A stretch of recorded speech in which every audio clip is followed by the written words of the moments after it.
कोई भी सपना साकार करने के लिए सबसे जरूरी है सही कोच का होना। चुनिए NISM क्लासेस को और करें अपने NISM NCFM का सपना साकार। Download the app now. Hello guys, welcome back to our channel. तो जैसा कि हम NISM डेरिवेटिव इक्विटी के क्वेश्चंस एंड आंसर्स कर रहे हैं, हमारे बहुत सारे पहले भी वीडियोस हमने बनाए हुए हैं, तो आप जाके उसको वॉच करिए। तो वही हम आज नए क्वेश्चंस के साथ कंटिन्यू करते हैं ये वीडियो, ठीक है। फर्स्ट क्वेश्चन क्या है आज का? Future prices are usually more transparent than forward prices, is it true और फॉल्स?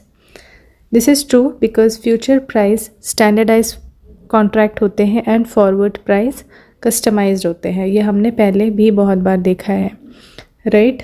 तो इसीलिए फ्यूचर प्राइजेस जो होते हैं वो ज़्यादा ट्रांसपेरेंट होते हैं, ठीक है, बिकॉज़ ये एक्सचेंज में ट्रेड होते हैं, ना कि काउंटर पार्टीज मिलकर डिसाइड करती है।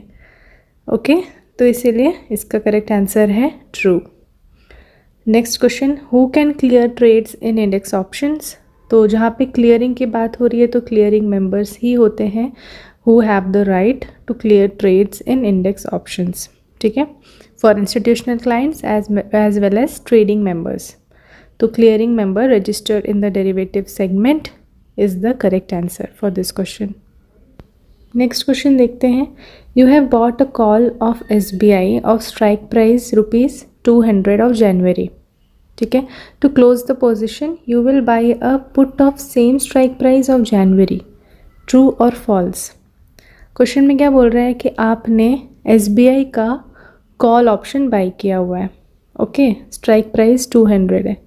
इस पोजीशन को एग्जिट करने के लिए आप सेम स्ट्राइक प्राइस का 200 का पुट ऑप्शन बाय कर लेंगे जनवरी का। तो क्या ये पोजीशन एग्जिट हो जाएगी? इट विल नॉट, बिकॉज अगर आप एक और पुट ऑप्शन बाई कर रहे हो, it will open a new position.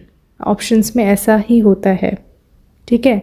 अगर आप पुट ऑप्शन बाई कर रहे हो तो एक न्यू डिफरेंट पोजीशन है वो, और एक कॉल ऑप्शन अगर बाई कर रहे हो तो वो एक अलग पोजीशन है। तो आपके दो ओपन पोजीशंस हो जाएंगे, बट आपको क्या करना है? क्लोज करना है। तो उसके लिए आप क्या करोगे?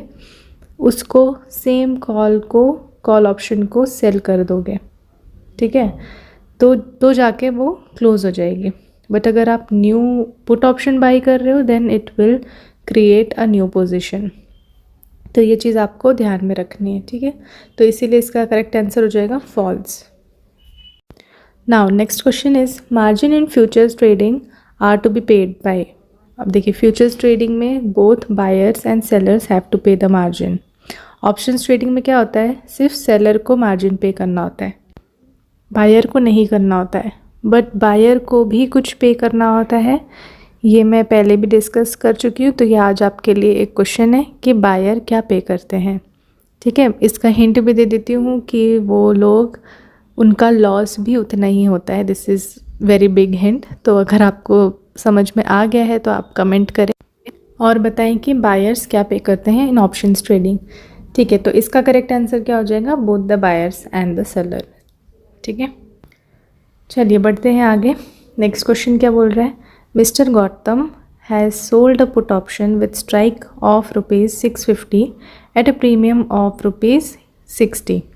What is the maximum gain per share that he may have on expiry of this position?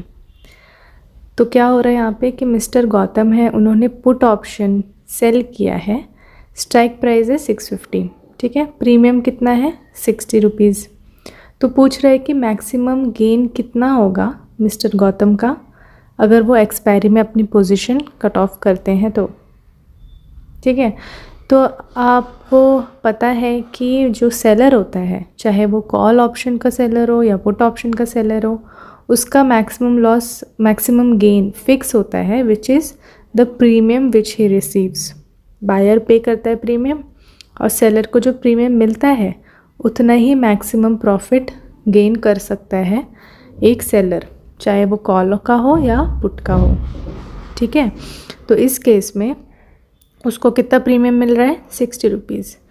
तो उसका मैक्सिमम प्रॉफिट कितना होगा?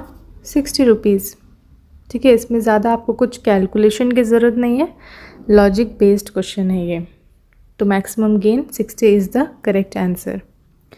लास्ट क्वेश्चन देखते हैं। When the price of future contract goes down, the margin account of the buyer of his futures contract is debited for the loss.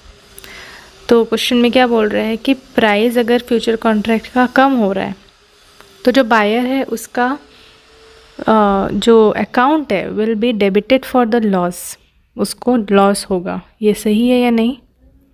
तो ये बिल्कुल right है। अगर किसी ने फ्यूचर कॉन्ट्रैक्ट बाई किया हुआ है और वो कम हो रहा है तो ऑब्वियसली उसका लॉस होगा। ठीक है, तो इसका करेक्ट आंसर हो जाएगा ट्रू। तो आज के लिए बस इतना ही। आई होप आपको ये क्वेश्चन समझ में आए होंगे, इसके पीछे के कॉन्सेप्ट्स भी समझ में आए होंगे। तो ऐसे ही बने रहे हमारे साथ। हम मिलते हैं नेक्स्ट वीडियो में जहाँ पे हम और नए क्वेश्चंस लेकर आएंगे आपके लिए। ठीक है, तब तक के लिए लाइक करें अगर आपको ये वीडियो पसंद आया है, सब्सक्राइब करें हमारे चैनल को और शेयर करना ना भूलें।